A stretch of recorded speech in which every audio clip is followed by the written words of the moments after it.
প্রায় 50 বছর একাধারে ভারতবর্ষ শাসন করেছিল। তো তাদের টার্গেট ছিল না যে এলাকায় কোনো হিন্দু থাকবে। এখন আমরা কিছু উগ্রপন্থী হিন্দু দেখতে পাচ্ছি, সব হিন্দু না, যে উগ্রপন্থী সন্ত্রাসী যারা, এরা পৃথিবীর নিকৃষ্ট মানুষের তালিকায় অলরেডি চলে গেছে। আপনারা হিন্দু ভাই বোন যারা আছেন, আপনারা অন্যদিকে নিয়ে যাবেন না, আমি সঠিকটা বলছি। আপনি পৃথিবীর ইতিহাস এখন একটু পর্যালোচনা করেন, বিশেষ করে মাইক্রোসফট, এটা খ্রিস্টানরা রিপোর্ট বানিয়েছে। তামাম দুনিয়ার 257টা দেশ তারা এই রিপোর্টটা পেশ করেছে। সবচাইতে নিকৃষ্ট ঘৃণিত মানুষের তালিকায় এখন 2টা দলের নাম আছে, একটা উগ্রপন্থী হিন্দু যারা, আর 2 নাম্বার নামটা ওরা দিত না। তো এখন তারা দেখতে পাচ্ছে, এ কারণে বিশ্বের মানুষদেরকে তো বিশ্বাস করাতে হবে, এই জন্য 2 নাম্বার তালিকায় দিয়েছে ইহুদিদের নাম। 6 জন মানুষের তালিকা আমরা পেয়েছি তামাম দুনিয়ায়, তারা সবার কাছে ঘৃণিত। দল মত জাতি বর্ণ ধর্ম নির্বিশেষে সবাই তাদেরকে ঘৃণা করে। এমনকি পৃথিবীর যত সৃষ্টি আছে আমার মনে হয় তারাও তাদেরকে ঘৃণা করে। তারা 1 নাম্বারে, নাম নিলেও আমার কেমন যেন লাগে, কারণ আমার মনে হয় ওর নাম নিলে আমার উজু করা লাগবে, এই নরেন্দ্র মোদী। যে এত বড় শয়তান, পৃথিবীতে শয়তানও এত খারাপ কাজ করে। আপনি আজ পর্যন্ত কোনোদিন শুনেছেন যে শয়তান আল্লাহর কোনো ঘর মসজিদ ভেঙে দিয়েছে? অথচ ভুয়া তুলে বিভিন্ন জায়গায় বলছে এখানে মন্দির ছিল আগে, 500 বছর আগে, আমরা এটা ভেঙে মসজিদ বানাবো। একটা কথা হলো, ভারতের অনেক হিন্দু পর্যন্ত তাকে এখন ধিক্কার জানাচ্ছে যে একই মানুষ না কসাই। কসাইও তো এত নির্দয় না যে আল্লাহর ঘর তারা ভেঙে ভুয়া তুলিস। যদি সঠিক হয়তো তাও তো মেনে নিতাম। বাংলাদেশের যত মন্দির আছে, এক গ্রামও হয়তো মন্দির থাকতে পারে। এখন যদি আমরা বলি যে 1000 বছর আগে এখানে মসজিদ ছিল, আমরা এটা ভেঙে এখন মসজিদ বানাবো, আপনারা মানবেন? আর এটা ঠিক হবে? আমাদের বাপদাদা পূর্বপুরুষ যারা বিভিন্ন জায়গা তারা ওয়াকফ করে গিয়েছিল, এই ওয়াকফ আইন বাতিল করে দিয়ে তারা এখন নিজেরা এই সমস্ত জায়গাগুলো দখল করছে। আমি একটা হাদিস পড়েছিলাম না, মুসলিম শরীফের হাদিস, এই মাইক তো রওশনের সাথে মুখ সরালে আর শোনা যায় না, এত কাছে নিলে তো গলায় চাপ পড়বে। বাতাসও তো সেরকম আসে না, গা ঘেমে গেলে তো সমস্যা হয়ে যাবে। আপনাদের তো কথা বলতে বলি নাই, স্টেজে লোক আছে, চুপ করে। হযরতে আবু যর রাদিয়াল্লাহু তাআলা আনহু থেকে বর্ণিত, বিশ্বনবী বলেন, মানিদ্দাআ মা লাইসা লাহু ফালাইসা মিন্না। এই পৃথিবীতে যেই জিনিস তোমার না, ওটা যদি তুমি দখল করে নিজের আয়ত্তে নিয়ে নাও, 2টা ক্ষতি হবে। ওই দিন থেকে ফালাইসা মিন্না, তুমি আর আমার উম্মত নেই। কি কথা বুঝতেছে? বাংলাদেশে দখলদারিত্ব এর আগে ছিল না, এই যে 54 বছর এটা চলছে, এখনো অনেকে লেগে আছে এই কায়দায়। কাজ বন্ধ করা লাগবে। যেই জিনিস আপনার না, আপনি যদি জোর করে জবরদস্তি করে যে কোনো কায়দায় ওটা নিজের দখলে নিয়ে নিন, আপনি নামাজ পড়তে পারেন, রোজা রাখতে পারেন, হজ করে এসেছেন, আল্লাহর কসম ফালাইসা মিন্না, ওই দিন থেকে আপনার নবীর উম্মত নেই, আপনি অন্য কিছু। কেন এত শক্ত করে বললাম? এখানে যারা আলেম আছে, কোনো বক্তব্যের আগে যদি ফা আসে, তার আগে কি আছে পরে কি আছে, যদি সত্যি আপনি পরের কাজগুলো করে থাকেন, নবীজি গ্যারান্টি দেওয়ার জন্য 19টা অর্থে আছে ফা, এখানে একটা এসেছে। 1 নম্বরে, এই দেশে এবং পৃথিবীতে আজ যারা অন্যের জিনিস দখল করে নেয়, তারা আর যাই হোক নবীর উম্মত নেই। বিশ্ব নবীর উম্মত যারা না, তারা হয় ইহুদি হবে, নাই খ্রিস্টান হবে, নাই মুশরিক হবে, নাই বৌদ্ধ হবে। কি বাংলাদেশে যদি কারো চরিত্র এরকম থাকে, আপনি নামাজ পড়ছেন, রোজা রাখেন, আপনি কি আর নবীর উম্মত আছেন? আপনি আর এলাকায় যারা হিন্দু ভাইরা আছে তারা একই। সুতরাং আপনাকে এখন আবার নতুন করে মুসলমান বানানো লাগবে এবং মুসলমানই দেওয়া লাগবে। তাই নতুন করে আরেকবার দিতে গেলে তো সমস্যা হয়ে যাবে। এই জন্য নতুন করে যদি মুসলমানই দেওয়া না লাগে, অন্তত নতুন মুসলমান বানানো আপনাকে লাগবে। আশা করছি এই কাজ যারা করছেন থেমে যাবে, যাদের যা নিয়েছেন ফেরত দেবেন। যা পাচ্ছি এলাকায় মনে হয় এসব চলছে। এখানে টিকার ভেতর একটা ব্যাখ্যা আছে, যারা অনেক আলেম বসে আছে, তো তাদেরকে বলছি আপনারা বাড়িতে মিলাবেন মুসলিম শরীফের হাদিস। হ্যাঁ, যে জিনিস আপনার কাছ থেকে জোর জবরদস্তি করে কেউ দখল করে নিয়েছিল, কেড়ে নিয়েছিল, ছিনতাই করেছিল, ওইটা যদি আপনি নিজের আয়ত্তে নিয়ে নেন, তাহলে হাদিসের ভেতরে আপনি নেই। না, আপনারা মনে হয় কথা বুঝতেছেন না। হাদিসের ভাষা শোনার পরে হয়তো ভয় হচ্ছিল যে আমি আর নবীর উম্মতি নেই, আমি অমকের জিনিস নিয়ে নিলাম। না, বিষয়টা এমন না।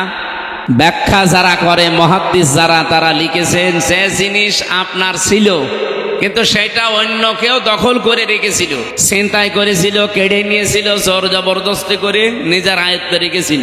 এখন যদি আপনি ওইটা নিজের আয়ত্তে নিয়ে নেন, আপনি নবীর উম্মত থাকবেন না, বিষয়টা এমন না। সুতরাং আগস্টের 5 তারিখের পর থেকে এই দেশে যার যা অনেকেই নিয়েছেন বিভিন্ন জিনিস, আমরা নাম নিলাম না, এগুলো যদি সত্যি আপনার হয়ে থাকে, এই 15.5 বছরে হয়তো ওনারা নিয়েছিল, আপনি নিয়েছেন, আপনার গোনা নেই, না আপনার জিনিস আপনি ফেরত পেয়েছেন। ইসলামী ব্যাংক যাদের ছিল তারা ফেরত নিয়েছে। যে মানুষগুলো এতদিন জোর জবরদস্তি করে খেত, এই ব্যাংক কি তাদের মা বাপ? যারা নিয়েছে তাদেরই, তাদের রক্ত ঝরানো টাকা দিয়ে ব্যাংক বানানো। আপনি এতদিন জোর করে জবরদস্তি করে দখল করে রেখেছিলেন, তারা এখন ওটা ফেরত পেয়েছে। সুতরাং এরকম পৃথিবীতে যত জিনিস আছে, যদি আপনার নিজেরটা আপনি ফেরত পান, তাহলে হাদিসের প্রথম অর্থ আপনার জন্য না। এটা টিকা বললাম। 2 নম্বরটা কি? ওয়ালিয়াতা বাব্বা মাকআদাহু মিনান নার। বিশ্বনবী জানিয়েছেন সে যেন তার নিজের স্থান জাহান্নামে বুকিং করে দিল। সুবহানাল্লাহ। কোন এলাকায় আসলাম গো, পাগল নাকি? জাহান্নামে টিকিট বুকিং করছে আর বলছে সুবহানাল্লাহ। আমার মেয়ে তো একেবারে গ্রাম্য মানুষ, ও মনে হয় ওর বাবা মরে গেলেও সুবহানাল্লাহ পড়বে। এটা হিসাব নিকাশ করে বলবেন। হাদিসের 2টা পয়েন্ট ছিল। 1 নম্বরে যে জিনিস যার না, যদি কেউ জোর করে জবরদস্তি করে নিজের দখলে ওটা নিয়ে নেন, আপনি নবীর উম্মত ওই দিন থেকে নেই। কিন্তু ওটা যদি আপনার নিজেরই থাকে, নিজে আপনি ফেরত পেয়েছেন, এটার জন্য এই হাদিস আপনার জন্য না। এই যে ইসরায়েল যেটা দখল করছে আজ, 1940 সালে তাদেরকে আমাদের এই রোহিঙ্গার মতো থাকতে দিয়েছিলাম। এই ফিলিস্তিনের মুসলমানেরা তাদেরকে দয়া করে থাকতে দিয়েছিল এই শয়তানদেরকে, আর এখন ওরা নিজেরাই তাদেরকে তাড়িয়ে দখল করে নিচ্ছে। ওরা তো এমনিও জাহান্নামে যাবে। ওরা তো এই হাদিসের 2য় পয়েন্ট 100% তাদের জন্য। ওয়ালিয়াতা বাব্বা মাকআদাহু মিনান নার। সে যেন জাহান্নামের আগুনের ভেতরে তার নিজের একটা জায়গা তৈরি করে নিল। বলেন নাউজুবিল্লাহ। আমাদের জীবনে যে এরকম কিছু না হয়, কথা বুঝতেছেন ভাই? আজকে থেকে যারা এরকম কিছু আছেন, আপনি ফেরত দিয়ে দেবেন। অনেকে বনের সম্পদ নিজের কাছে রাখে, মনে করে এ আর দেওয়া লাগবে। মাঠের জমি জায়গা হয়তো দেয়, বাড়ির জমি জায়গা অথবা সম্পদ যা আছে টাকা পয়সা দিতে চায় না। না, সাহাবা ইকরামের জীবনী পড়েছি, তারা এই আয়াত শোনার পরে ইউসিকুমুল্লাহু ফি আওলাদিকুম লিযযাকারি মিসলু হাজ্জিল উনসায়াইন, আল্লাহর নির্দেশ, তোমাদের এক ছেলে যা পাবে 2 মেয়ে তাই পাবে। এটা পালন করতে গিয়ে তারা নিজেরা বনের সম্পদ, মেয়ের সম্পদ এগুলো ভাগ গ্রহণ করতেন। রান্নার হাঁড়ি, কড়াই, এমনকি পানি খাওয়ার গ্লাস পর্যন্ত তারা আলাদা করেনি, এগুলো ভাগ করত। আর আপনি বাড়ির জমিও দিতে চান না। অন্যের জমি জায়গা যদি কেউ আত্মসাৎ করে, দখল করে নেয়, মেরে খায়, তাহলে তার একটা গুনাহ হবে। কয়টা? বলেন বলেন। জুলুমের গুনাহ শুধু। কিন্তু কেউ যদি নিজের বোনের জমি ফাঁকি দেয়, ভাইয়ের জমি ফাঁকি দেয়, ফুফুকে না দেয়, চাচাকে মেরে দেয়, ওর ডবল গুনাহ হবে। একটা হচ্ছে জুলুমের গুনাহ, আর একটা আত্মীয়তার সম্পর্ক ছিন্ন করার গুনাহ। এই 2 গুনাহ বাংলাদেশে চলছে না।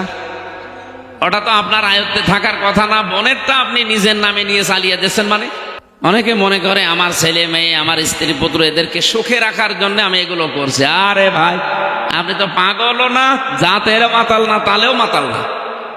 আপনি এখনই মরে গেলে আপনার ছেলে মেয়ে এই যে অবৈধ সম্পদ যা রেখে গেলেন, এগুলো তো অবৈধ। অন্যের সম্পদ নিজে যে মেরে খাওয়া, এটা অবৈধ না? অনেকে মনে করে বোনেরটা তো এ মনে হয় অবৈধ না। কে বলিস আপনাকে? এটা আরো ডবল অবৈধ। এভাবে যারা রেখে যাচ্ছেন কি হবে বলেন তো? বাস্তবতা, আপনি মরে যাবেন, আপনার ছেলে, আপনার বউ, আপনার মেয়ে এই টাকা পয়সাগুলো এমন এমন জায়গায় ব্যয় করবে, একদিকে তো মেরে খাওয়ার গোনা আপনার আমল নামায়, আর ওরা আর একটা গোনা করবে, ওইটা ফিলাক্সি লোড হয়ে আপনার কবরে যাবে। তাহলে ডবল শাস্তি আপনার জন্য না? একটা গোনা, শাস্তি কয়টা? সূরা ফুরকানের ভেতরে তিনটা পাপের কথা আল্লাহ উল্লেখ করে জানিয়েছেন। এই তিনটা পাপ যদি দুনিয়ায় কেউ করে তার শাস্তি হবে দুনিয়া আর আখিরাত মিলে ডবল। পৃথিবীর প্রতিটি পাপের শাস্তি হয় একটা, আর ওই তিনটা পাপের শাস্তি হবে ডবল। ওয়াল্লাযীনা লা ইয়াদউনা মা'আল্লাহি ইলাহান আখার ওয়ালা ইয়াকতুলুনা আন-নাফসাল্লাতী হারামাল্লাহু ইল্লা বিল হাক্কি ওয়ালা ইয়াজনুন ইলা আখির আয়াত। সূরা ফুরকান 68 নম্বর আয়াতে আছে, 19 নম্বর পারার 4 নম্বর পৃষ্ঠার 15 নম্বর লাইনে আছে।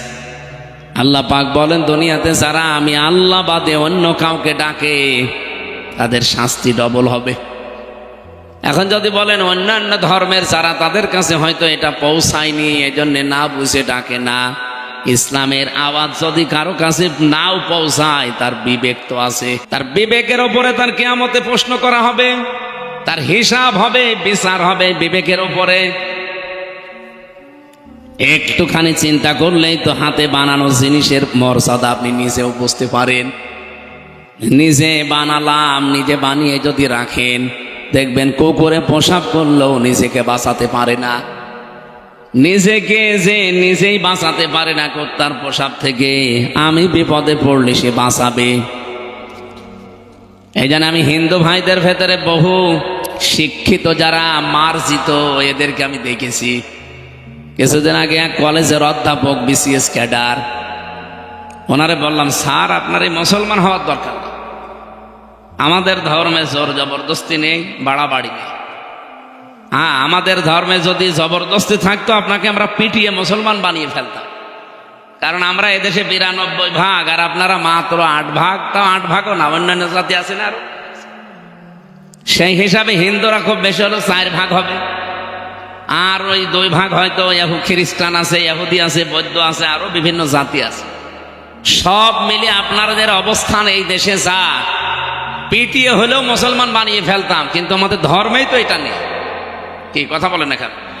আমাদের ধর্মে এটা আছে। আপনাকে আমাদের ধর্মীয় গ্রন্থ কোরআনে কারিম পড়ার জন্য আমি একটু, আপনি বাংলায় পড়েন, ইংরেজিতে পড়েন, শুধু পড়বেন, একটু বুঝে বুঝে পড়বেন। আরে আশ্চর্য তো! কোন দিকে তাকান আপনি? এদিকে তাকান। 3 মাস পড়ার পরে দেখি উনি তো জ্ঞানী মানুষ, মুসলমান হয়ে গেছে। এই জন্যে যারা অন্তত একটু জ্ঞান হালকা পাতলা যাদের আছে, তাদেরকে বলছি, আমরা জোর করি না ভাই, আমাদের ধর্মে জোর জবরদস্তি নেই। কিন্তু পৃথিবীর বিভিন্ন ধর্মীয় গ্রন্থ আমরা জানি যে মানুষ পড়ে, আমাদের এটাও পড়ে। মাত্র 3 মাস পড়েন, একটু বুঝে শুনে পড়েন, দেখবেন আপনার জীবন পরিবর্তন হতে বাধ্য, যদি আপনার একটু মন থাকে। এই লরেন বুথ টনি বেলোয়ারের এক শালিকা ছিল, ওই ইরানের তেহরান বিমানবন্দরে নামার পরে এক মুসলমানকে বলেছিল যে আমি মুসলমান হব না, কিন্তু আমি ইসলাম জানতে চাই, কি পড়লে ইসলাম জানা যায় অথেন্টিক ভাবে, আপনি সেইটা আমারে দিন। উনি কোরআন শরীফ দিয়েছিল, কোরআনের বাংলা অনুবাদ, ইংরেজি অনুবাদ এগুলো দিয়েছে। যেহেতু এই দেশে এসে না, ইংরেজি অনুবাদ দিয়েছিল, আর ইরানে যে ভাষা চলে ওই ভাষার কোরআনের অনুবাদগুলো দিয়েছে, আর সিয়াসিত্তা হাদিসের অনুবাদগুলো দিয়ে বলছে আপনি পড়বেন, পুরাটা পড়ার পরে অথেন্টিক ইসলাম পেয়ে যাবে। এখন আমার প্রশ্ন, এই এলাকায় হিন্দু নেই? হিন্দু যদি এখন এসে এই স্যারকে জিজ্ঞাসা করে যে আপনি তো মুসলমান, আমি কিন্তু মুসলমান হব না, আমি ইসলাম জানতে চাই, কি পড়লে অথেন্টিক ইসলাম জানা যাবে সেইটা আমারে আপনি দেন, উনি কি দেবে বলেন তো? দেখলেন, এই একজন আলেম আছে শুধু বলছে কোরআন শরীফ, আর বাকিগুলোর মুখে কথা নেই। আমরা অনেকে ভয়ে ভয়ে আছে, হ্যাঁ হিন্দু মানুষ কোরআন শরীফ পড়বে। আরে কোরআন কি আপনার বাবার নাকি? হাদা বায়ানুল লিন্নাস হুদাল লিন্নাস। পৃথিবীতে মানুষ যারা, তাদের জন্য আল্লাহর এই কিতাব। এই কথা বলেন না কেন? আর যে যেইভাবে যতটুকু এখান থেকে নেবে সে ততটুকু উপকার পাবে। আজ আমেরিকা উপকার পেয়েছে কেন? কারণ কোরআনে ওরা পুরাটা মানে না, যতটুকু মানে ততটুকু উপকার পায়। সূরা নেসার 34 নম্বর আয়াতটা ওরা নিয়েছে হালকা, পুরাটা না। আর রিজালু কাওয়ামুনা আলান নিসা, এই পৃথিবীতে পুরুষ মানুষ হবে নেতা আর মেয়েরা হবে তাদের আজ্ঞাবহ। এই আয়াতের পক্ষে একটা হাদিস আছে। পারস্যের রাজা ইন্তেকালের পর সেখানে কাইসার নামে যেই লোকটা যখন দুনিয়া থেকে বিদায় নেয়, তখন তার মেয়েকে তারা ওই দেশের লোকরা শাসনভার ক্ষমতা তুলে দিয়েছে। নবীজির কাছে এটা এসে সাহাবা ইকরাম বললেন যে এই ঘটনা। বিশ্বনবী তখন বললেন লা ইউফলিহা কওমুন আল্লাহু আমরাহুম ইমরাতুন, বুখারী শরীফের হাদিস। ওই জাতি কখনো সফল হচ্ছে না, হবে না। ইউফলিহার আগে লান আছে, মজারের আগে লান আসলে অর্থ হয় কখনোই হবে না। বর্তমান, ভবিষ্যৎ, প্রেজেন্ট, ফিউচার দুইটা কাল দিয়েছেন। নবীজির গ্যারান্টি মিথ্যা হবে?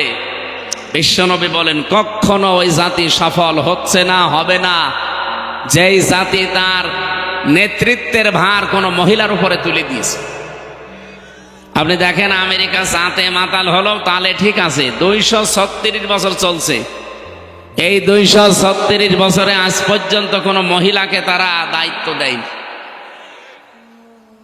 ওরা এই আয়াতটা, এই হাদিসটা হালকা মানে, এই জন্য তারা পৃথিবীতে দাঁড়িয়ে গেছে। তারা আমাদের চর্মচোখে দৃষ্টিতে আজ সফল। তারা ট্রাম্পের মতো একটা মাতালকে দায়িত্ব দিয়েছে। ট্রাম্প মাতাল না, ওরাটা মাতাল। অথচ কমলা হ্যারিসের মতো এত বড় একটা শিক্ষিতা, অনার্স মাস্টার্স করা, এই মহিলাকে দায়িত্ব দেয়নি। কারণ তারা জানে মুসলমানদের নবী মুহাম্মদুর রাসূলুল্লাহর 63 বছরে কোনো মিথ্যা কথা নেই। সুবহানাল্লাহ বলতে পারেন নাই? তারা এই যে কোরআনের আয়াত হাদিস যতটুকু মানে তারা ততটুকু উপকার পেয়েছে, কল্যাণ পেয়েছে। আর আমরা এই 54 বছর চলছে, আপনি অন্যদিকে নিয়ে না স্যার। দেখেন এই 54 বছরে যারা আমরা এই দেশে দায়িত্ব দিচ্ছি, মহিলা বেশি না পুরুষ বেশি? আমরা যা দাঁড়াতে পারি না এই কারণে। বাইরের দেশগুলো, কয়েকদিন আগে কয়েকটা দেশে ঘুরলাম, এই মানুষগুলো আজ দাঁড়িয়ে যাচ্ছে শুধুমাত্র নবীর এই হাদিস মানার কারণ। বিশ্বের বড় বড় মোড়ল ছাড়া তাকান, একটা কোনো দেশে আপনি মহিলা নেতৃত্বে আছে পাবেন না, সবগুলো পুরুষ। হ্যাঁ, পুরুষ খারাপ হোক, কারণ মেয়েদের বুদ্ধি পুরুষ মানুষের অর্ধেক। আর নিসাও নিসফুল আকিল, এটা তো আমি বানালাম নাকি? ওরা এতটুকু মেনে যদি দুনিয়ায় উপকার পায়, আমরা উপকার পাতাম, কিন্তু আমরা তো মানি না। কথা বলেন না কেন? আমার আলোচনায় রাজনৈতিক বিষয়গুলো না, আমি একটা উদাহরণ দিলাম শুধু। বাস্তবতা এইটাই। এই জন্য কোরআন শরীফ যেহেতু সবার জন্যে, লরেন বুথ 3 বছর একাধারে কোরআন শরীফ পড়েছিল।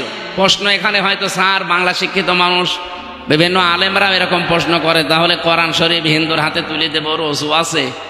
কোরআন শরীফ অজু করে ধরা লাগবে, যেটা আরবি টু আরবি বাদ দিয়ে বাকি যতগুলো আছে, তাফসির লেখা আছে, ব্যাখ্যা আছে, বিশ্লেষণ করা আছে, এটা যে অজু করে ধরা লাগবে এমন কোন হাদিস, কোরআনের আয়াত কোন জায়গায় পেয়েছে? ইন্নাহু লাকুরআনুন কারীমুন ফি কিতাবিম মাকনুন লা ইয়ামাসসুহু ইল্লাল মুতাহহারুন। এই যে হু আছে না, লা ইয়ামাসসুহু, এ হুর মারজা কোন দিকে? লাউহে মাহফুজের দিকে। কারণ এর পরের শব্দ মুতাহহারুন। মুতাহহারুন শব্দের শাব্দিক অর্থ 2টা। আপনি অভিধানগুলো নিয়ে আসেন, আমি দেখিয়ে দিচ্ছি। মুতাহহারুনের 1 নম্বর অর্থ হচ্ছে পবিত্র, 2 নম্বর অর্থ হচ্ছে নিষ্পাপ। বলেন তো পৃথিবীতে এমন কেউ আছে যে 100 ভাগ নিষ্পাপ, 100 ভাগ পবিত্র? না, নেই। এটার জন্য মেলে শুধু লাউহে মাহফুজে যেখানে কোরআনে কারিম আছে, এই জন্য এর আগের শব্দটা ফি কিতাবিন মাকনুন। মাকনুন মানে কি? মাকনুন শব্দের শাব্দিক অর্থ হচ্ছে হাতের স্পর্শ ছাড়া। কারারিম মাকিন বলা হয় যেটা, যেখানে মায়ের সন্তান থাকে। 2টা জায়গাকে আমরা সংরক্ষিত বলি, যেখানে মানুষের হাতের স্পর্শ লাগে না। একটা মায়ের জরায়ু, যেখানে সন্তান থাকে। 2 নম্বরে লাউহে মাহফুজ, যেখানে কোরআন আছে। কোরআন যেহেতু আল্লাহ এখানে ইন্নাহু লাকুরআনুন কারীম দিয়ে শুরু করলেন, সেখানে মায়ের জরায়ু হওয়া সম্ভব না? সম্ভব। তাহলে এটা হবে অবশ্যই লাউহে মাহফুজ। এই জন্য আয়াতের সিরিয়াল দেখেছেন, উসুলে তাফসিরের মূল নীতি আছে 15টা। যারা তাফসিরের উপরে অনার্স মাস্টার্স করে, যারা কামেল করে তাফসির নিয়ে, তারা এটা আগে পড়া লাগে। উসুলে তাফসিরের মূল নীতি কয়টা? তার ভেতরে 13 নাম্বার কায়দা এইটা, যে আপনি কোনো আয়াতের তাফসির যদি করতে চান, আগের আয়াত পরের আয়াতের সাথে সম্পর্ক। এই যে আজকের তেলাওয়াতকৃত আয়াত, এর আগের আয়াত পরের আয়াতে কি আছে আমি আগে ওইটা বলবো। হ্যাঁ, আন্দাজে যদি আয়াতের ব্যাখ্যা করে আপনি কিছুই বুঝবেন না, আর আমি নিজেও বোঝাতে পারবো। এই জন্য সম্পর্ক কি আছে একটার সাথে আর একটা, এটা আগে জানা লাগে। এটা তাফসিরের মূল নীতি। না বললে, আর এখানে মনে হয় এগুলো বলে লাভ হবে, কারণ এখানে যে মানুষ বসে আছে এদের পেটে বম মারলেও আল্লাহ কি বের করবে আল্লাহ জানে। তারপরও যেহেতু স্যারের মতো অনেক শিক্ষিত মানুষ আছে, আমি তাদের জন্য এই পয়েন্টটা বললাম। তাফসির করার মূল কিছু নীতি আছে, উসুলে তাফসির বলা হয়। এই আয়াত দিয়ে যদি আমরা বাংলায় যারা দলিল দিতে চাই, এটা কোরআন শরীফ, আপনি হিন্দুর হাতে তুলে দেবেন। আরে ভাই, আয়াতের প্রথমে আর শেষের দিকে একটু মিলান। প্রথম আল্লাহ বললেন এটা সম্মানিত কোরআন, এতটুকু শেষ করেননি। ফি কিতাবিন মাকনুন, যেটা সংরক্ষিত করা আছে সুরক্ষিত স্থানে। লা ইয়ামাসসুহু ইল্লাল মুতাহহারুন, পবিত্র নিষ্পাপ ফেরেশতারা ছাড়া যেটাকে স্পর্শ করে না। তানজিলুম মির রাব্বিল আলামিন, যেটা নাজিল হয়েছে কার কাছ থেকে? আর আমরা আল্লাহর কাছ থেকে কথা বললেই বুঝি জমিন থেকে না আকাশ থেকে? এ পৃথিবীতে যতগুলো জিনিস নাজিল হয়, নাজিল মানে কি? এক জায়গা থেকে আর এক জায়গায় পড়ে যাওয়া। পৃথিবীতে যত জিনিস নাজিল হয় তার ভেতরে অন্যতম কি বলেন তো? কোরআন শরীফ। কোরআন শরীফ কেউ কি বলে যে কোরআন নিচ থেকে উঠেছে? কে বলে? নাজিল হয়েছে। কি বলে? এই জন্য কোরআনের 55টা নাম আছে, তার 5টা নাম খুব বেশি প্রচারিত আছে। একটা কোরআন, একটা ফুরকান, একটা কিতাব, একটা জিকির, আর একটা তানজিল। কি বললাম? তানজিল মানে কি? নাজিল হওয়া। এই জন্য যেই জিনিস নাজিল হয় আমরা জানি সেটা এই মাটি থেকে হয় না, সেটা কোথা থেকে হয়? আকাশ থেকে। আর একটা জিনিস নাজিল হয়, তার নাম কি? লোহা। লোহা কিন্তু দুনিয়ায় তৈরি হয় না, কারণ লোহা তৈরি হওয়ার জন্য যে পাওয়ার দরকার, ওই পাওয়ার পৃথিবীর কোনো শক্তির ভেতরে নেই, এটা আকাশে আছে। এই জন্য লোহা আল্লাহ তৈরি করে নাজিল করেন। সুবহানাল্লাহ বলতে পারেন নাই? 3 নম্বরে নাজিল হয় আর একটা জিনিস, কি নাম? বৃষ্টি। পৃথিবীতে বৃষ্টি কি তৈরি হয় না নাজিল হয়? আল্লাহ নাজিল করেন। এরকম 7টা জিনিস আছে আল্লাহ নিজে যেগুলো নাজিল করেন।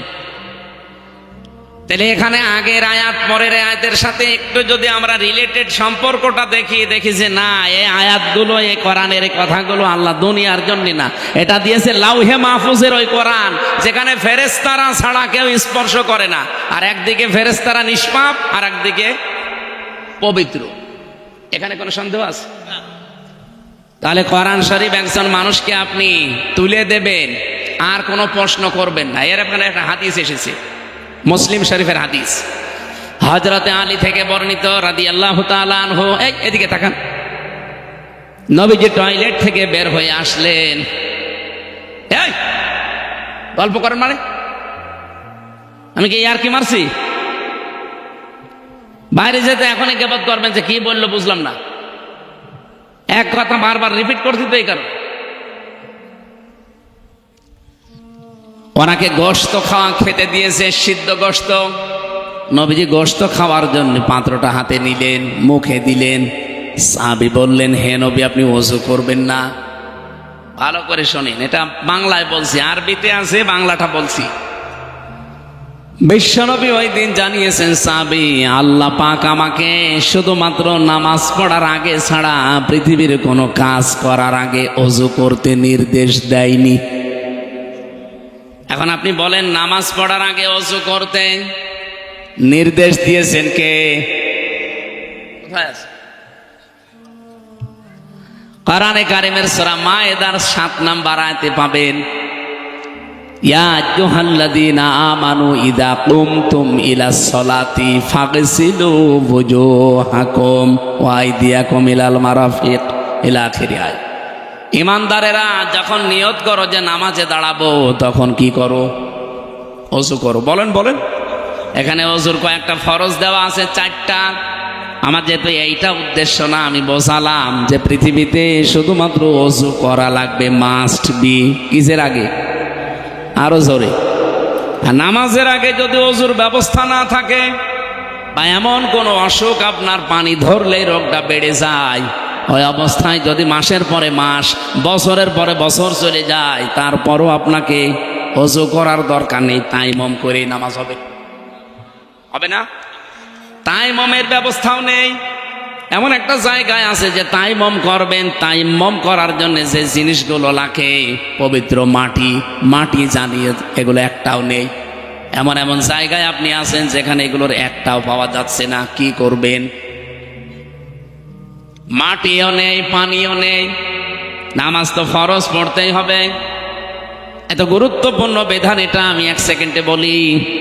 কোন মহিলার যদি সন্তান পৃথিবীতে আসার সময় হয়, নবীজি বলেন যদি সন্তানের মাথা দেখা যাচ্ছে, নামাজের সময় হয়ে গেছে, তোলার ভেতরে এই সন্তানের মাথাটা বিছিয়ে দাও, ওই মহিলাকে বলো যে নামাজ পড়ো।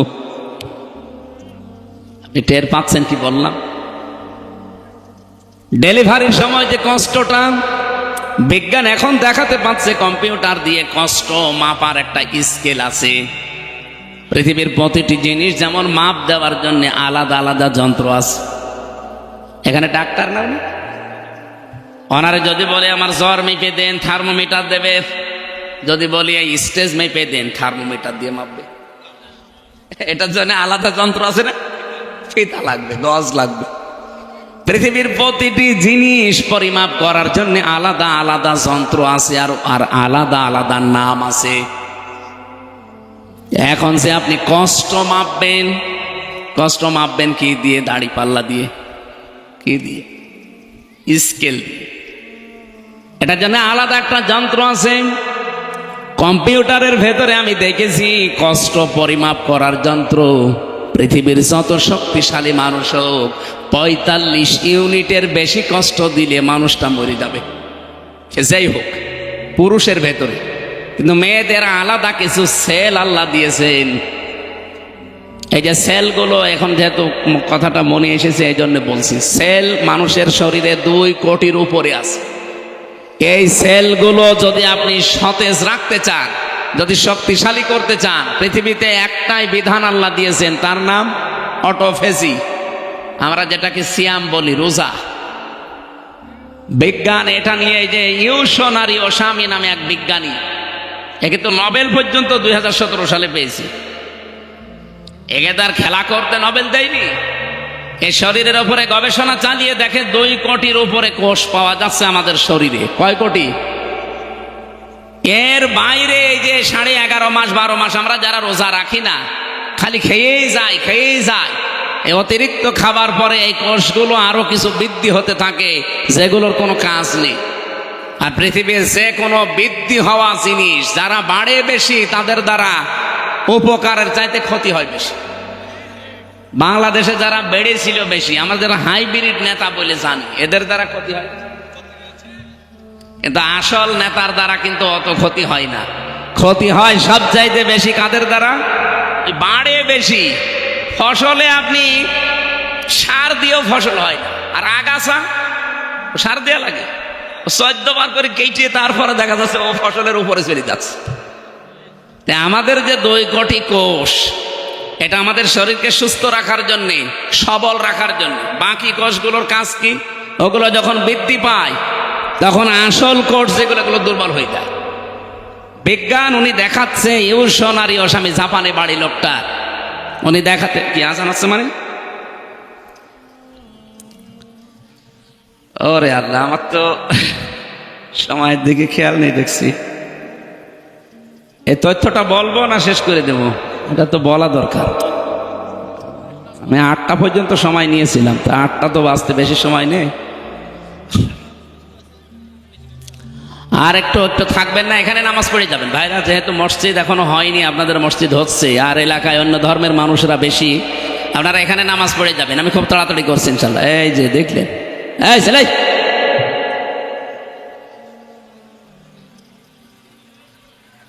কি বৃষ্টি হচ্ছে? দর ওঠে কেন? মুয়াজ্জিন, এত মুয়াজ্জিন এলাকায় যান, যান মুয়াজ্জিন যারা সে আজান দেন, বাকিগুলো যেন না ভাই। আমরা আয়াতটা অন্তত শেষ করি, খালি এই তথ্যটা বলার পরে চলে যাচ্ছি। উনি জানিয়েছেন অতিরিক্ত এই কোষগুলোকে যদি দুর্বল করতে হয় তাহলে কমপক্ষে 30 দিন, বছরে 30 দিন 14 থেকে 15 ঘন্টা আপনি না খেয়ে থাকতে হবে একাধারে। পৃথিবীর কোন ধর্মে এটা আছে দেখি? 4500 ধর্মীয় গ্রন্থ এই পৃথিবীতে এখন আছে, উল্লেখযোগ্য আছে 27টা। এই 27টাকে তিনি এক জায়গায় করে করে মিলিয়েছিলেন যে কোনটা এই তথ্য পাওয়া যায়। সর্বশেষ পেয়েছেন মুসলমানদের ধর্মীয় গ্রন্থ কোরআনে কারিম সূরা বাকারার 183-84 নাম্বার আয়াতে। আল্লাহ পাক 1500 বছর আগে অটোফেসির তথ্য দিয়েছেন, ওয়াং তাসুমু খায়রুল লাকুম ইন কুনতুম তা'লামুন। তোমরা যদি রোজা রাখো এটার দ্বারা তোমাদেরই ভালো হবে। কি ভালো হবে, উপকার হবে, সেখানে এরকম পয়েন্টগুলো দেওয়া আছে। তার ভেতরে এইটা একটা। অতিরিক্ত এই কোষগুলো আস্তে আস্তে যখন আপনার শরীর থেকে দুর্বল হয়ে যাবে, এই আসল কোষগুলো তখন শক্তিশালী হবে। শরীরের ভেতরে 5.5 কেজি রক্ত আছে, 226 কিলোমিটার বেগে মাথা থেকে পা পর্যন্ত চলার জন্য ওই কোষগুলো সাহায্য করে। জোরে বলেন সুবহানাল্লাহ। এই যে মানুষের কষ্ট সহ্য করার যে লিমিট আছে, 45 ইউনিটের বেশি কষ্ট দিলে তো একজন মানুষ মরে যায়। একজন মা পৃথিবীতে সন্তান নিয়ে আসতে যে কষ্টটা পায়, কমপক্ষে 57 ইউনিট কষ্ট সহ্য করা লাগে। তাহলে মা যে কষ্ট পেয়েছেন একটা, এই পৃথিবীতে মায়ের এই কষ্টের জন্যই সন্তানের প্রতি মায়ের হক বাবার চাইতে 3 গুণ আল্লাহ বৃদ্ধি করে দিয়েছেন নবীর মাধ্যমে। বলেন সুবহানাল্লাহ। আমি যে তথ্যটা বোঝাচ্ছিলাম, আপনি যদি সারা জীবন এখন এই যে কষ্ট, এত কষ্ট করছে মা সন্তান জন্ম দিতে, জীবন মরণ নিয়ে টানাটানি, কিন্তু নবীজি বলেন এ সময় যদি নামাজের সময় হয়ে যায়, সন্তানের মাথা তোলার ভেতরে বিছিয়ে বলো নামাজ পড়। কারণ নামাজ কি? ফরজ। বলেন বলেন। এই ফরজ নামাজ পড়তে গিয়ে ওযু করা শর্ত। ওযু করার জন্য পানি নেই, পানি ধরলেই রোগ বেড়ে যায়। মাটি দিয়ে করবেন, মাটিও নেই, প্লেনের ভেতরে আছেন, কি করবেন? তখন বিনা ওযুতে আপনাকে নামাজ পড়া লাগবে। কোন দিকে পশ্চিম যদি জানেন ভালো, কোন দিকে পশ্চিম জানা নেই, যেদিকে মুখ আছে ওই দিকেই নামাজ পড়া লাগবে। তাও নামাজ মাপ নেই। এই নামাজ যেন ফৌত না হয়ে যায়, নষ্ট না হয়, এজন্য এই এলাকার যুবকরা একটা মসজিদ বানাচ্ছে। এটাই তো উদ্দেশ্য নাকি?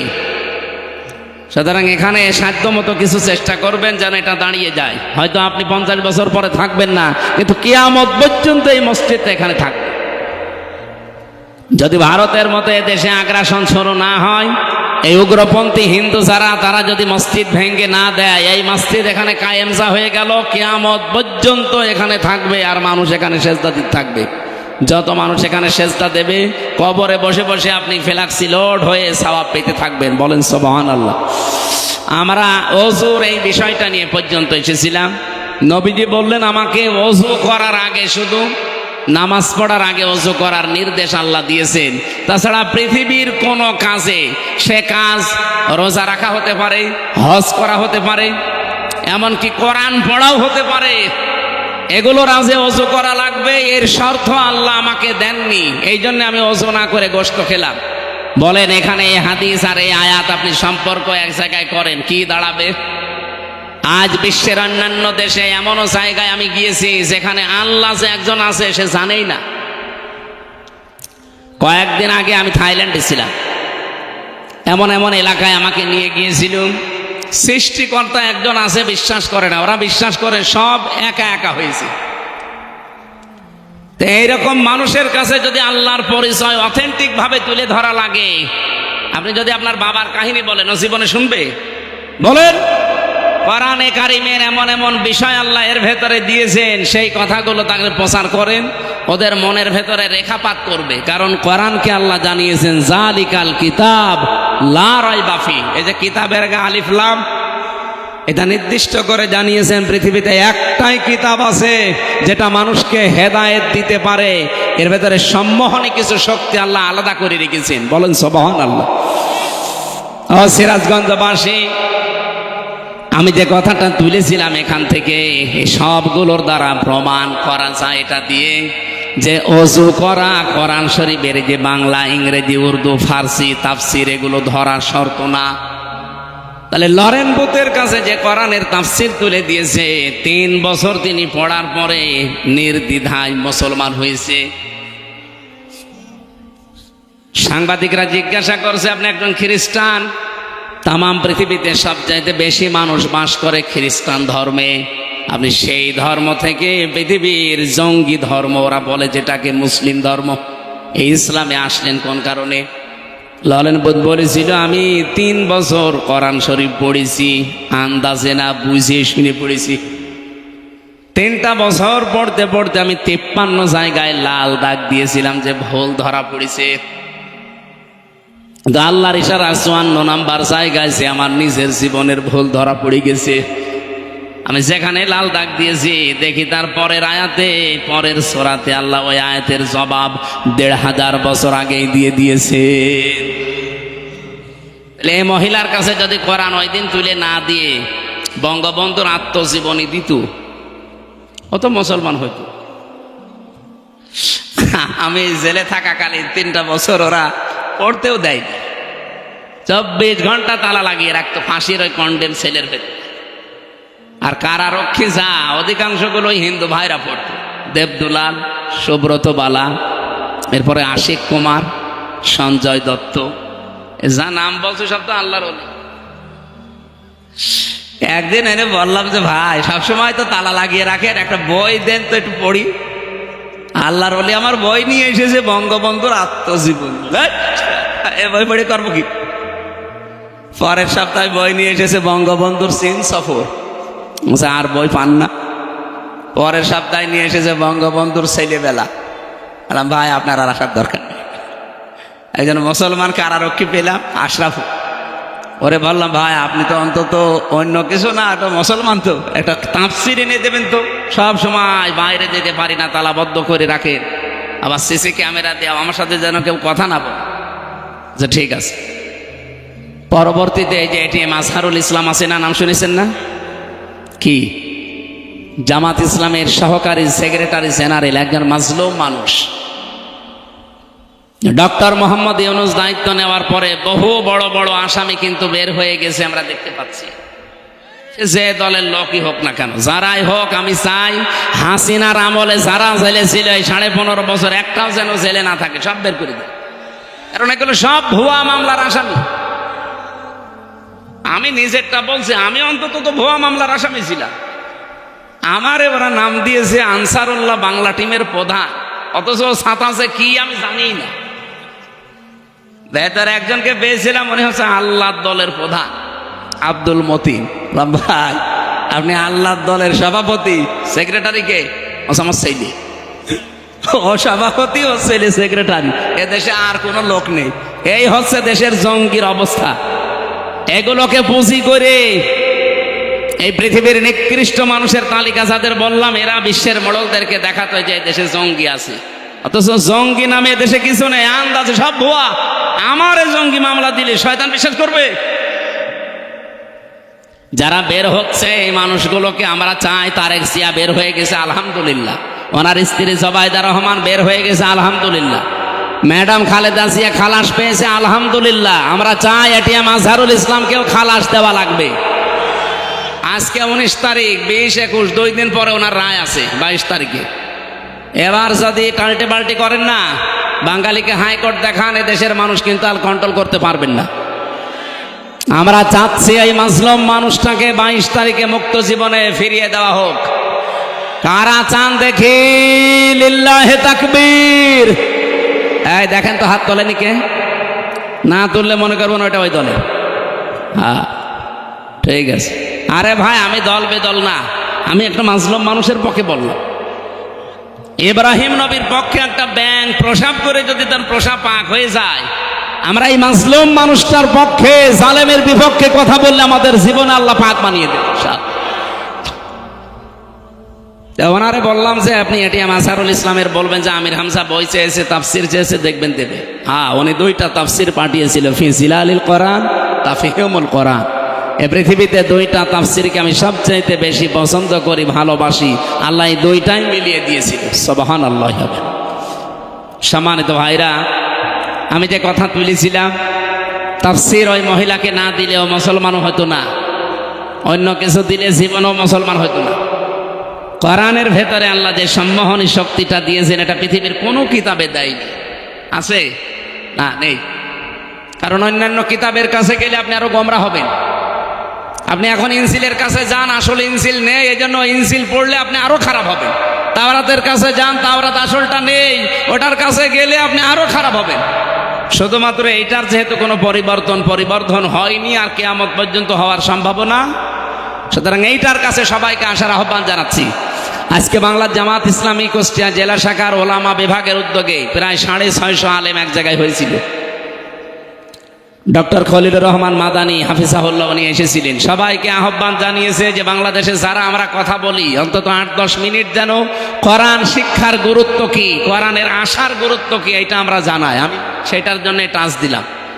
দল মত নেই, কোরআন শরীফ শুধু মুসলমানদের জন্য না ভাই, সবার জন্য। এই জন্য যারা আছেন, আরবি টু আরবি যদি বাদ দেন, শুধু তাফসিরের কাছে আসেন, এটা পড়েন, দেখেন আপনার জীবন পরিচ্ছন্ন হতে বাধ্য যদি আপনার শুধু একটু মন থাকে। গিরিশচন্দ্র সেনের মন ছিল না, ও তাফসির লিখার পরও হেদায়েত পায়নি। তা আপনার যদি একটু হালকা মন থাকে, যশোরের অধ্যাপকের মতো, আপনি 3 মাসের ভেতরে দেখবেন এই পৃথিবীর শান্তির ধর্ম মুসলমান, ইসলাম এর ভেতরে চলে আসবে। আল্লাহ সেই কোরআনে কারিম থেকে 6666টি আয়াত, এটা প্রসিদ্ধ। 6236টা আয়াত, এটা বিশুদ্ধ। আমরা মাত্র একটা আয়াত পড়েছি, সূরা আহকাফ আয়াত নাম্বার 14-15, 2টা আয়াত পড়েছি। এই 2টা আয়াত সামনে নিয়ে তাফসীর আকারে কিছু কথা বলতে চাচ্ছি, যেহেতু অনুষ্ঠান আর একটা আছে তো। আর এখানে 8টা পর্যন্ত সময় নিয়েছিলাম, আমি গুরুত্ব বোঝাতে যে সময়টা ক্ষেপণ হয়ে গেছে। আপনারা আরেকটু থাকবেন না? আউযু বিল্লাহি মিনাশ শাইতানির রাজিম। বিসমিল্লাহির রহমানির রহিম। ইন্নাল্লাযীনা ক্বালু রাব্বুনাল্লাহু সুম্মা ইসতাকামু ফালা খাউফুন আলাইহিম ওয়ালা হুম ইয়াহজানুন। সাদাকাল্লাহুল আযীম। আহকাফ একটা পাহাড়ের নাম। কিসের নাম? আল্লাহ পাক এখান থেকে মাত্র একটা আয়াত, 14 নম্বর আয়াতটা আপনাদের সামনে পড়েছি। ইন্নাল্লাযীনা ক্বালু, নিশ্চয় যারা এ কথা বলে, শুধু বলে না, বলেছে অতীতে, এখনো যারা বলছে, রব্বুনাল্লাহ, আমাদের রব আল্লাহ। এ কথাটা যারা বলতে পারবে যে আমাদের রব আল্লাহ, আর কাউকে আমরা রব হিসাবে মানি না, শুধু বলেই শেষ করে দেয় না, সুম্মা ইসতাকামু, এর উপরে দাঁড়িয়ে যায়, ইস্তেকামাত পয়দা করে, দৃঢ়তা নিয়ে আসে এই শব্দের উপরে। ফালা খাউফুন আলাইহিম ওয়ালা হুম ইয়াহজানুন। আল্লাহ পাক বলেন তাদের কোনো ভয়ও নেই, কোনো চিন্তাও নেই। বলেন সুবহানাল্লাহ। উলাইকা আসহাবুল জান্নাহ, এই মানুষগুলো জান্নাতের অধিবাসী। খালিদিনা ফিহা, চিরকাল সেখানে তারা থাকবে। জাযাম বিমা কানু ইয়ামালুন, তারা যে কাজ কারবার দুনিয়ায় করেছে তাদের পুরস্কার আমার আল্লাহ এটা দেবেন। এবার বাংলা অর্থের পরে আমরা তাফসিরে যাচ্ছি। এই যে বিমা কানু ইয়ামালুন, আপনি যা করেছেন তার পুরস্কার আল্লাহ দেবেন। কি করেছিলেন? এর আগে আল্লাহ যে 2টা শব্দে আমাদেরকে কিছু কাজের নির্দেশ দিলেন, যে যারা বলে আমাদের রব আল্লাহ, এর উপর টিকে থাকে। রব শব্দের ব্যাখ্যায় আমি যতগুলো বিষয় তাফসীরের ভেতরে পড়েছি, রবের প্রথম অর্থ সৃষ্টিকর্তা। রব মানে কি? আমাকে সৃষ্টি করতে পারে শুধুমাত্র কে? পৃথিবীর অনেক ধর্মের কথা বললাম না, প্রায় 4500 ধর্ম। অন্যান্য ধর্মে তারা অন্যান্য বিষয়কে সৃষ্টিকর্তা মানে।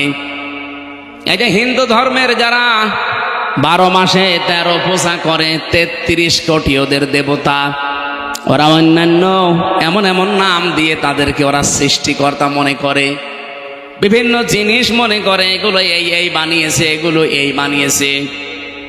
ওরা নাম দিয়েছে সরস্বতী, নাম দিয়েছে দুর্গা, এক একটার এক এক ক্ষমতা। কেউ ব্যবসায় বরকত দেয়, কেউ লেখাপড়ায় বরকত দেয়, কেউ ফসলে বরকত দেয়। এক একটার নাম এক একটা দিয়েছে, এগুলো তারা সৃষ্টিকর্তা সৃষ্টি করেছে।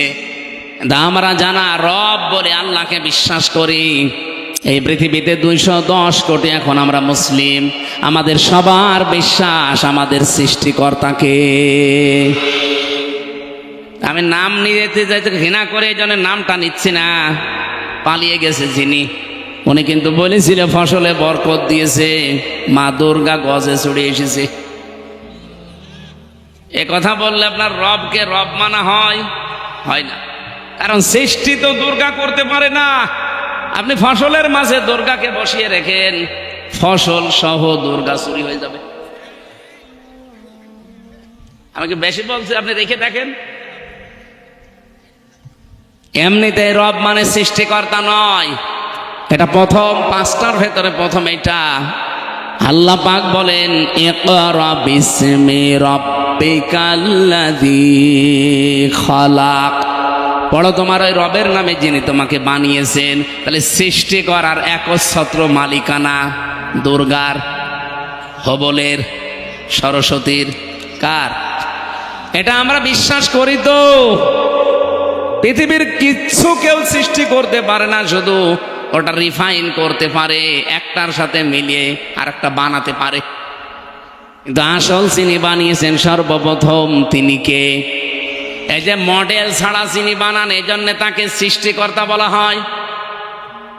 হযরত ইব্রাহিম আলাইহিস সালাম এই শিরিক থেকে জাতিকে মুক্ত করার জন্য যে ঘোষণাটা দিয়েছিলেন শব্দের মাধ্যমে, ওইটা এইটা, ইন্নী ওয়াজ্জাহতু ওয়াজহিয়া লিল্লাযী ফাতারাস সামাওয়াতি ওয়াল আরদা হানিফা। তিনি বলেছিলেন আমার এই চেহারা আমি ঘুরিয়ে দিলাম ওই রবের দিকে। কোন রব? যিনি আসমান আর জমিনের উদ্ভাবক। এই যে ফাতারা মানে যিনি আসমান আর জমিন দেখে দেখে বানাননি, কোন রকমের মডেল ছাড়া, আকৃতি ছাড়া নিজের জ্ঞানে বানিয়েছেন, এইটার নাম সৃষ্টিকর্তা।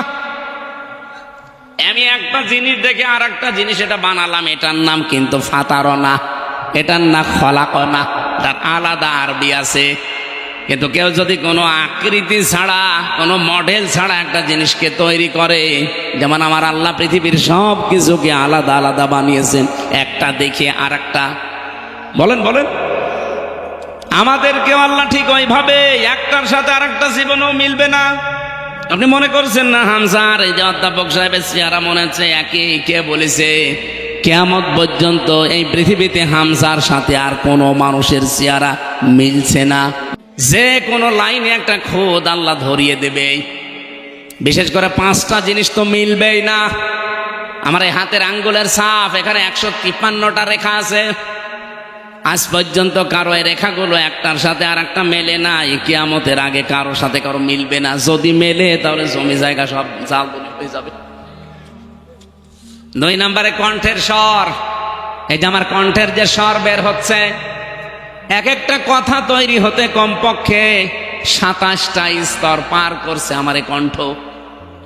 প্রত্যেকের ঠিক এইভাবেই ওই 1 থেকে 26 পর্যন্ত হয়তো ঠিক থাকবে। বিজ্ঞান জানিয়েছে 27 নাম্বার জায়গায় যখন কথাটা বের হবে তখন সিস্টেমটা আল্লাহ আলাদা করে স্বর বানিয়ে দেবে। এই জন্য কারো কণ্ঠের সাথে কারো কণ্ঠ মিলছে না। যদি মিলেছে তো বলেন তো, এখন আমি রব্বানী সাহেবের বাড়িতে যে যদি সালাম দিতাম, ওনার কণ্ঠ আমার কণ্ঠ যদি এক হয়ে যেত, ম্যাডাম দরজা খুলে দিতেন, বাবা শাহজালাল, সব হালাল হয়ে যেত। 3 নম্বরে মেলে না এই যে চোখ। এর ভেতরে 5টা জিনিস আছে। লেন্স আছে, লেন্স আছে, কর্নিয়া আছে, মনি আছে, ইকুয়াল আছে, ডিপ ইকুয়াল। এই 6টা জিনিস আজ পর্যন্ত পৃথিবীতে কারো মেলে নাই। কিয়ামতের আগে মেলার সম্ভাবনা নেই। 4 নম্বরে মানুষের এই চামড়া, ৯,৭৬৮ প্রকার চামড়া আমাদের 3.5 হাত বডিতে আল্লাহ দিয়েছেন। কিন্তু আশ্চর্যের বিষয়ে পৃথিবীতে আজ পর্যন্ত কোনো চামড়ার সাথে মিলবে না। যদিও মনে হচ্ছে স্যারের চামড়ার আমার সাথে মিল আছে, তো কেটে যাক, ওনার চামড়া এসে লাগিয়ে দেন, পছন্দ হবে, ভালো হবে না। ওই যে ডাক্তার আছে, আমার চামড়া ভালো করতে হলে আমার কোনো চামড়া কেটে লাগিয়ে দেন, ভালো হয়ে যাবে। আল্লাহ বোঝাতে চাই বান্দা, ৯,৭৬৮ প্রকার চামড়া, এর সাথে অধ্যাপকের মেলে না। আর কিয়ামতের দিন ও তোর বোঝা বহন করে নিয়ে যাবে, তোরে ও বোঝায় আর তুই বুঝে ফেলিস ওইটা একটা ভণ্ড আর তুই একটা পাগল। সুতরাং কারো উপরে ভরসা করা যাবে? শুধু দুর্গার উপরে করা যাবে না, কোন দুর্গার উপরে না, কোন দরগার উপরেও না। কি হিন্দুদের আছে দুর্গা আর মুসলমানদের জিনিস একই, প্রায় খালি নাম পাল্টিয়েছে। সিস্টেম তো আপনারা এক বানিয়ে নিয়েছেন। কোন দুর্গা, কোন দরগা এ পৃথিবীর কোনো কিছু তৈরি করতে পারে না, সৃষ্টিকর্তা শুধুমাত্র কে। এজন্য কারো উপরে ভরসা করা, আরো জোরে বলেন। আমি আর একটা জিনিসের নাম বলি নাই, 5টা জিনিস যে আল্লাহ দিয়েছেন মেলে না। কয়টা বললাম? 4টা বলেছি। একটা হাতের এই যে সাফ, 2 নম্বরে কণ্ঠের স্বর, 3 নম্বরে চামড়া, 4 নম্বরে চোখ, আর একটা বাকি আছে কি? জহব্বা। এই যে জহব্বার ভেতরে যে স্বাদ নেওয়ার স্তর আছে, আস্বাদন স্তর বলা হয়। এক একটা জহব্বার ভেতরে কমপক্ষে আস্বাদন স্তর আছে 2 কোটি। পৃথিবীতে সর্বোচ্চ খাবার তৈরি হয় 220 প্রকার। আমি বিশ্বের অন্যান্য যে উন্নত দেশগুলোতে বড় বড় রেস্টুরেন্টে গিয়ে দেখেছি, আমি 220 প্রকার না, আমি 180 প্রকার পর্যন্ত খাবার পেয়েছি। আমি গাজীপুরে এক হোটেলে খাবার খেয়েছিলাম, নিরিবিলি, ওখানে 180 প্রকার পর্যন্ত খাবার তৈরি করে। কাঁঠালের পাতা নিয়ে এসে বলছে ভর্তা। কিসের? কাঁঠালের পাতা। কাঁঠালের পাতা ভর্তা, কলার পাতা ভর্তা। আমার মনে হয় যা পায় তাই ভর্তা করে। সব মিলে কত? আর এক জায়গায় গিয়েছিলাম, ওখানে পেয়েছি 220 প্রকার খাবার। এর উপর আমি আর পাইনি বিশ্বে। আর আছে কিনা আমার জানা নেই, কিন্তু আমাদের জহব্বার ভেতরে স্বাদ নেওয়ার স্তর আছে 2 কোটি। কিন্তু এই স্তরগুলো, আস্বাদনগুলো আমার আল্লাহ পৃথিবীতে কারো সাথে কারোটার মিল রাখে নাই। আমার স্তরের ভেতরে আপনি এখন দেন, হয়তো আমার মিষ্টি ভালো লাগবে, আমার ডায়াবেটিস আছে তো এই কারণে, তো এনার কাছে দিলে ওনার জহব্বার স্তরে আল্লাহ এটা রাখেন নাই। ওনার কাছে হয়তো অন্য কিছু ভালো লাগবে ওই স্তরে। এক একটা স্তরে আল্লাহ এক একটা জিনিস দিয়ে স্বাদ চাকার তৌফিক দেন মানুষকে। রব্বুল আলামিন বলেন এগুলো সব সৃষ্টিকর্তা আমি। এই জন্য রব মানে প্রথম বলেন তো কি? আমরা সৃষ্টিকর্তা অন্য কাউকে মানি? বলেন। 2 নম্বরে রব মানে আইনদাতা। এখানে আমার মনে হয় প্রশ্ন করলে শুধু স্যার আর কয়েকটা আলেম বাদ দিয়ে কেউ বলতেই পারবেন না যে আল্লাহর আইন কয়টা। বলেন তো? 500।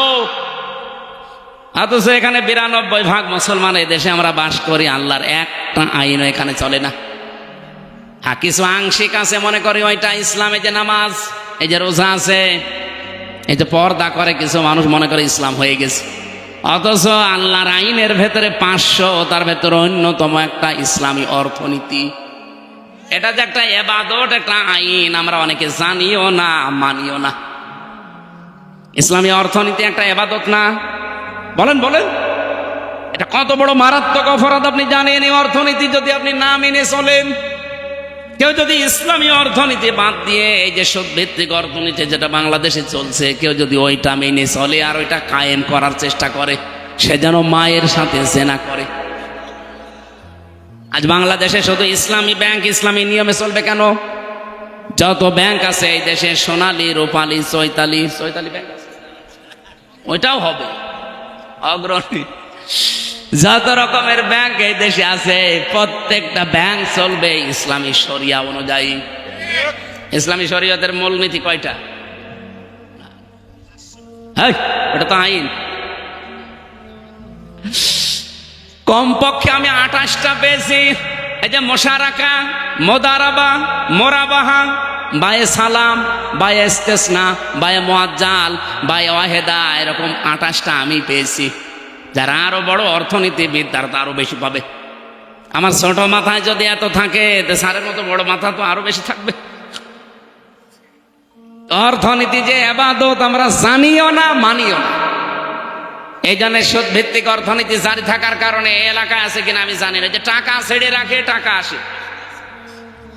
1000 টাকা দিয়ে রাখে, মাসে মাসে 1000 টাকা 100 টাকা বেশি পায়। এমনকি এখানে অনেকে বসে আছে, টাকা ছেড়ে রেখেছে, ওয়াজ শুনি যে টাকা তুলবে। কারা এগুলো করছেন হাত তোলেন তো। আলহামদুলিল্লাহ, এলাকায় সুদ নেই, কালকে পেপারে দিয়ে দেবে, তারা আসে সুদ নেই।